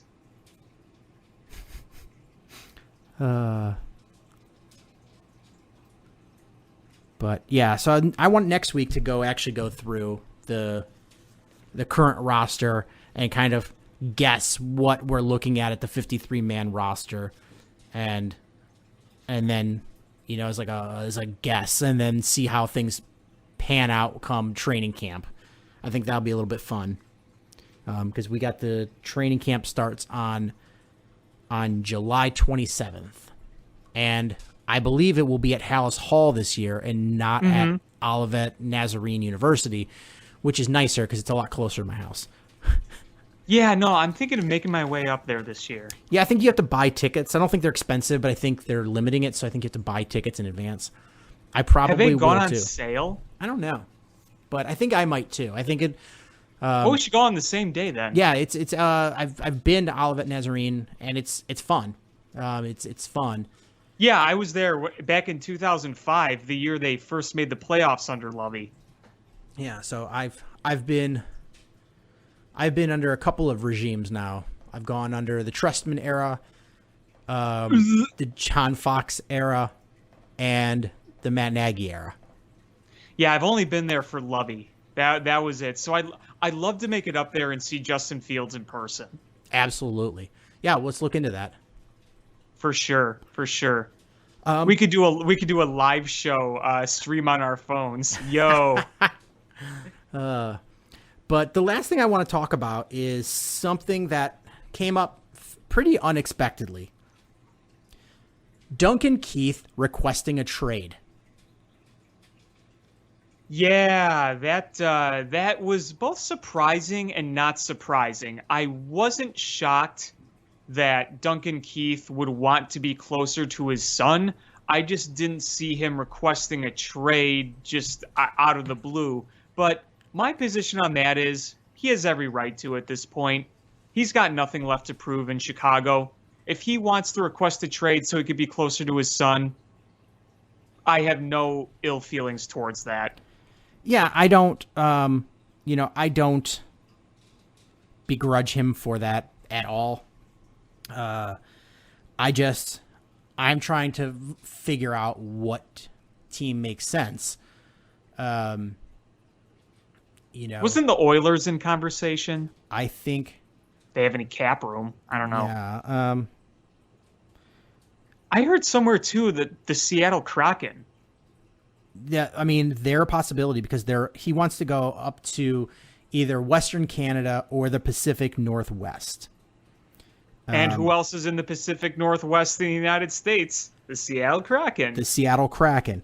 So you've got the Kraken, you've got Vancouver Canucks, you've got the Oilers, you got the Flames. The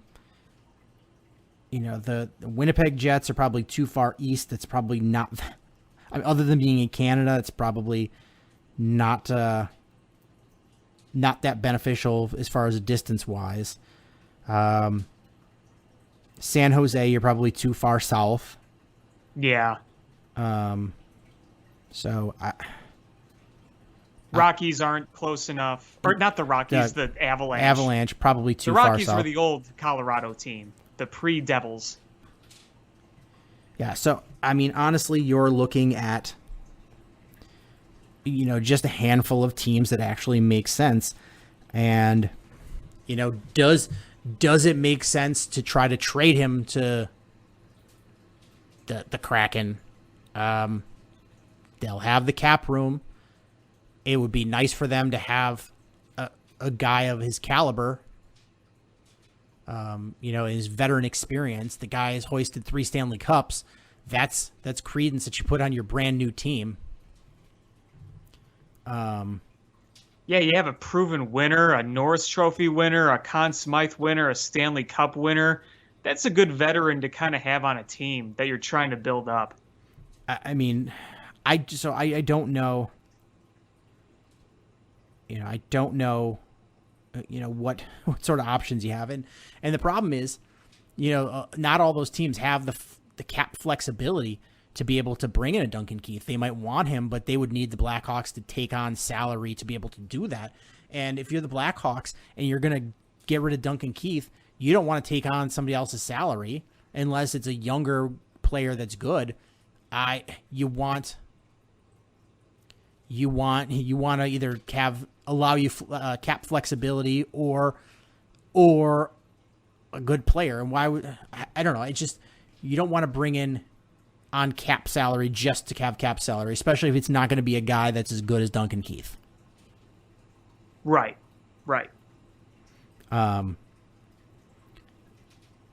So actually San Jose is on the list. So the list of teams would be San Jose, Vancouver, Edmonton, Calgary, and Seattle.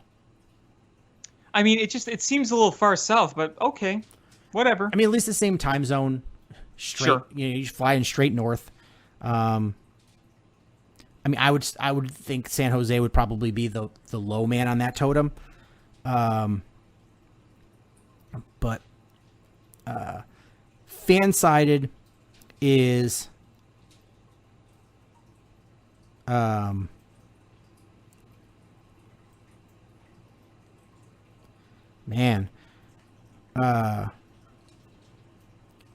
so fan-sided is suggesting that the Blackhawks send Duncan Keith to the Kraken and then get a 4th-round pick back. Oof. And where they would also have Seattle select Adam Gaudette in the expansion draft, so kind of dictate who they pick. Mm-hmm. So that, I don't know if I like that one. Yeah, I mean, I don't expect the Blackhawks to really get anything great for Duncan Keith at this point, being how old he is, being how, I'd still argue he's a solid enough defenseman, but he's nowhere near where his prime was, and it's a lot of money to move. Here, and this trade is being made not out of necessity, but for personal reasons. So, I mean, can't he be eligible for the expansion draft if he waives his no trade clause? I don't know how that works, to be honest. I wonder if you with can, and then just let them take him, and it should be a salary dump. Yeah, I don't know. That stuff gets kind of confusing. Yeah, another trade they have here is having the Kraken take Calvin DeHaan with the expansion draft and then take Duncan Keith. Well, there's definitely certain possibilities how to do it. I mean, as much as it would suck to lose him, he's getting up there. There's not a lot of miles left on there. He's still got a few years left on that expensive contract. You could use that extra salary cap on bringing in a younger player that can help you now and in the future. Because he's still got, let's see, how many years left to it? 2-3 years left on the deal. I think it's like 2. I want to say it's like 2. It wasn't as albatross as Seabrook. He's got 2 more years. Yeah. But it's his age 38 and 39 years. So, and even though he's cash wise, he's making less money that, his actual cash. NHL goes by the average value of the contract. So he's going to count $5.538 million per the cap the next 2 years. So you get over $5.5 million, and add on the other $19 million you have between your cap room and the long-term IR cap room. You'll have flexibility. You'll have like $26 million.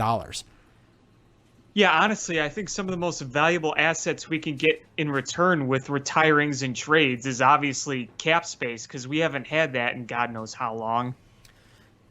Yeah, so maybe that's a move. You have him take Calvin DeHaan,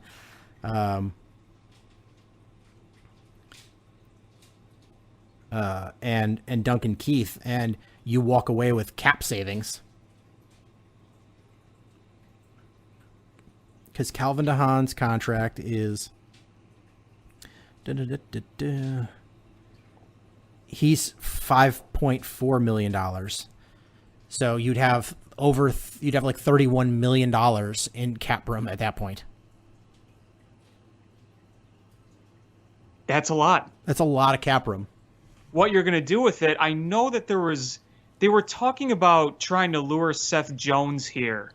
I know that's one of the big rumors. I think that would be awesome. I do too. I think that would be huge. I would think that's, honestly, I keep hearing the rumblings of a Jack Eichel, and he's a great player. Don't get me wrong, but scoring wasn't the problem with the Blackhawks last year. No. So no, it was not.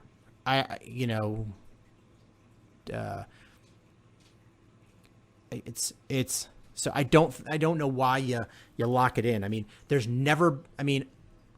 that's going to change this year, but up to this year, you've never had a team win a Stanley Cup with a $10 million player on their roster. And you're gonna have that this year, but the Blackhawks have currently 2. And if you bring in Jack Eichel, that's 3. So it doesn't seem like a recipe for winning in the NHL. Now, the other issue you have is, I guess you also have the announcement that Jonathan Toews said what was wrong. So he has. I was going to say that's a pretty big tidbit of news too. Yeah, so it's an autoimmune issue, which, I guess we sort of guessed at, some sort of autoimmune issue, which is better than some of the other options that were out there. It seems like he's gotten things under control, and tentatively scheduled to return next season, which will be good. I don't want to oversell what it is because he's in his 30s. But having his veteran leadership and a guy that can play at his level is definitely going to help. Yeah, and it was really, really kind of scary to go this long without hearing about what was happening with Jonathan Toews. His privacy was priority number 1, but we just wanted to make sure the guy was okay. So at least we're seeing, he's back, he's on the ice, he's opened up about what's wrong, and that he's going to play and that he's going to be okay. I mean, it's a big sigh of relief. So, we're just glad that he's back. I was relieved to see that he was back. Yeah, absolutely. But the other thing is we've got 3 guys that I think are sticking points that we probably want to bring back. That, 2 probably want to bring back.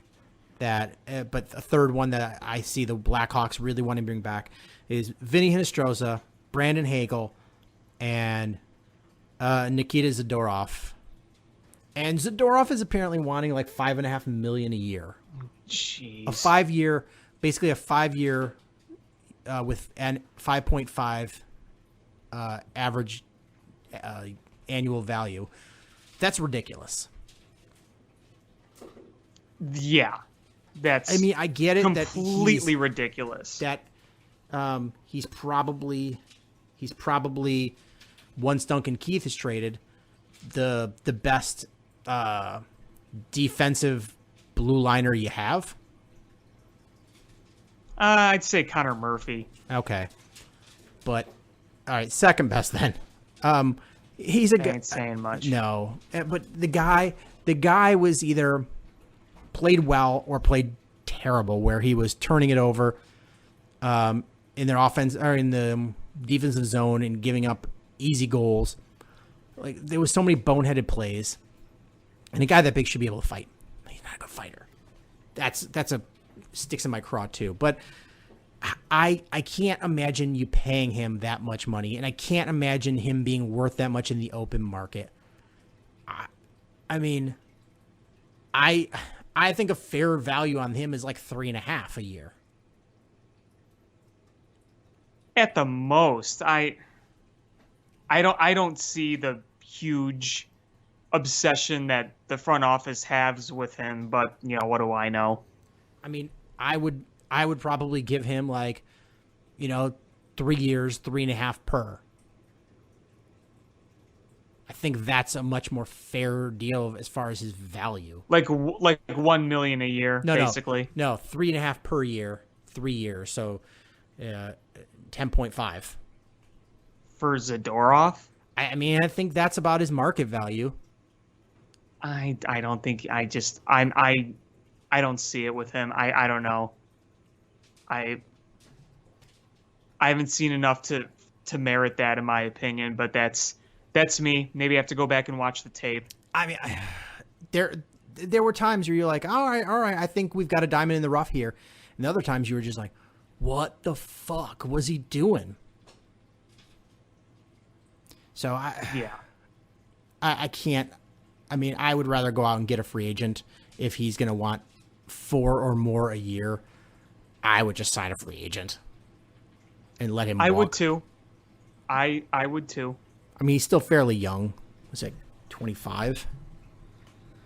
And that's, I think, the part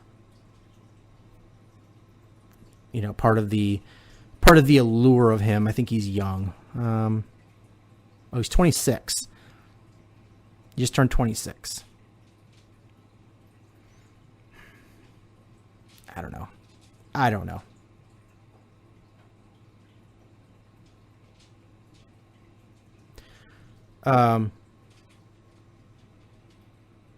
It's weird. I just looked. His wife's last name is not the same as his last name, but it's one letter different. His name is Nikita Zadorov, and her name is Alexandra Zadorova. Ends in an A. That's cool. That's kind of interesting. I wonder if just happened to be that or how that worked. Yeah, I don't know. But Brandon Hagel apparently hasn't been a smooth discussion as far as a restricted free agent contract, and I like him. But I also don't want to overpay for him either. And Vinny Hinostroza was a nice plus at the end of the year. Yeah, I like Vinny, but like with Hagel and Vinny, those are both like third, fourth line depth guys. I like them. I like having them as depth, but to your point, I don't want to overpay either of them. And I wonder if, let's see, what are the ages? Vinny Hinostroza is 27. Brandon Hagel. Go. Age. Hagel's only 22. So I think if you can only sign one, you probably want to sign Hagel. I just saw more from him. His ability to strip the puck away and make some of the small plays, I thought was very impressive last year. But honestly, is Stan even going to be here when it's time to make all these moves? I don't know. I don't think he should be, but what I think should happen and what will happen could end up being two totally different things. I mean, for those that are slow on the uptake, we're talking about the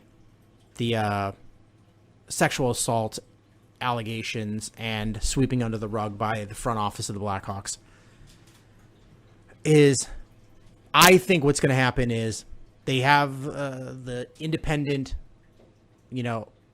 investigator, and I have a feeling that they are just going to use John McDonough as the scapegoat. I kind of see it as they're going to settle in court. It's going to be a nice big settlement, and then they're just going to try to pretend like it didn't happen. I just don't. I don't know how you do it though. How do you settle and bring back Stan? How do you do that? I mean, they shouldn't. I don't want them to do it, but I could see it happening. I mean, and this, how many people that were with the Blackhawks that are now with other teams knew about this, and if they're on or they're with other teams now, shouldn't this Gary Bettman have a much more vested interest in this? They should, you would think. I mean, so the NHL doesn't own the Stanley Cup. I believe the Hall of Fame owns that. But the fact that the rapist's name is on the cup is a black eye on the league. Mm-hmm. The fact that you have the head coach of the Panthers with knowledge of this, and you have assistant coaches that are with other teams that are where's... Well, the Montreal GM was with them. Right. And where's Torchetti? Is he still... Wasn't he the one that actually reported the incident? He's the one that actually did his job and reported the incident. Was it him? Okay. Yeah, I thought it was him. But I could be wrong, but I thought But you have people in other teams now that had direct knowledge of this. So this impacts multiple teams at this point. Yeah. This is just bad. This is a black eye on this franchise, and it makes it, it puts fans in an uncomfortable position because you're like, do I quit rooting for my team because they, the front office did something bad? How do you, sports makes it really tough to dissociate between the game itself and the actions of the organization and the actual players that play the game, Well, I kind of hate to say it, but that can go with pretty much anything, whether it's movie stars, musicians, athletes, sports. The amount of just horrific stuff that all those types of people have done, a lot that we don't even know about, some of your favorite musicians, some of your favorite movie stars, some of your favorite athletes, your favorite sports teams. Yeah, how do you have the cognitive dissonance to be able to separate those things? And do you? I don't know what the right thing is in a situation like that. At some point, if you say, I'm drawing a line, then do you just stop liking things? Right. Right. No, I totally get that. And I was kind of questioning myself too. I'm like, how do I approach this? Because I love this team, but this is a huge black eye. And right now, I don't feel really comfortable expressing that right now. It's tough. It's really tough. And I've gone through with like bands I like. You're like, all right, well, this band, somebody in the band did something, and you're like, okay, can I continue liking their music? Does that make me hypocritical, or does it make me condone? It's I don't know. It's real tough. It's a real tough position to be in, and if you have some sort of purity test, and you're like, well, if you're anti-rape, then you should just write off the Blackhawks. But then at one point, you're like, all right, well, what sort of any entertainment, do you have that is full of purity? It doesn't exist. Like, that's the sad thing. It doesn't exist. Like every movie you like, there's like 30 actors plus in everything, and you're like, all right, well, I'm sure one of them has done something really fucked up. I'm sure the director did something fucked up. The studio did something fucked up. Yeah. Oh, you're like, God, all right, yeah. Is it tough to watch a Kevin Smith movie because Harvey Weinstein funded it? Right. How do you, like, where do you draw the line? And I don't know. And it's not a cop out. I honestly don't know. I mean, because clearly what this guy did was wrong, and what Stan and everybody else in the organization covering it up and allowing it to happen again because they covered it up. I don't know why in the world they wouldn't have reported it. Yeah, it was happening during the playoffs. They didn't want that squeaky clean image to go away, and that's not the right thing to do, unfortunately. You know what though? But then do it after the season. Well, honestly, I think we've reached a point where, and this is just how people didn't think back then, but hopefully this is a lesson for everybody, that if there's something going on within your organization, if you come out and say this happened, we found out about it, and we took action, people are going to be much prouder of that than finding out they covered it up. Absolutely. I mean, they could have come out looking like heroes, be like, hey, we hired this guy, and he turned out to be not the guy we expected, and we are letting him go. We have brought this to the authorities, and we're going to cooperate in every way we can because, we want to protect anybody else from being hurt. And you look great. I mean, sure, you're going to take a few hits from, why did you allow this to happen? Be like, we can't control every aspect, but as soon as we found out, we took action. I think you come out, that's the best case scenario. Best case scenario, obviously, is, this never happens, but post incident, I think this is the best you can do. And you've got Dan Carcillo saying that when he was with the Flyers during the Stanley Cup Finals, he said the Flyers had heard rumblings about the incident. Mm-hmm. That's bad. Yeah, that is bad. That's bad. Ugh. Hate to end on a negative note, but is there anything else you wanted to discuss? No, I have said my piece. I promise everybody we will talk more Bears next week. We sort of ran out of time, but we will talk more Bears next week, and any more rumors that are coming up about Cubs and the White Sox at trade deadline. But that's going to do it for this episode of Bill Swerski Sports Talk Chicago. I want to thank everybody so much for listening. Please hit subscribe however you listen to the podcast, whether it's iTunes, Stitcher, YouTube, TuneIn, Google Play, Spotify, etc. Share this podcast with your friends. That's how we grow the show. Follow us on social media at ShyFanPat. ShyFanPat. It's Alex Pat Sports Chat. Sports Chat at WordPress.com. I skipped 1 week, and it's Alex Pat Sports Chat.blogspot.com or Facebook Alex Pat Sports Chat. At Swerski Sports, Facebook.com/Swerski Sports, SwerskiSports.com. And thank you guys so much for listening. And until next time, bear down. Cubs win! What a lucky break! The good Lord wants the Cubs to win! We thank Ditka and God for all they have provided. Cubs win! Cubs win! Cubs win! Oh, I don't want her. You can have her. She's a Packer fan. She can't fit in my van. And she looks like Remember, New Yorkers, smoking crack is not legal on planes. Bears 31 to -7. The Bears!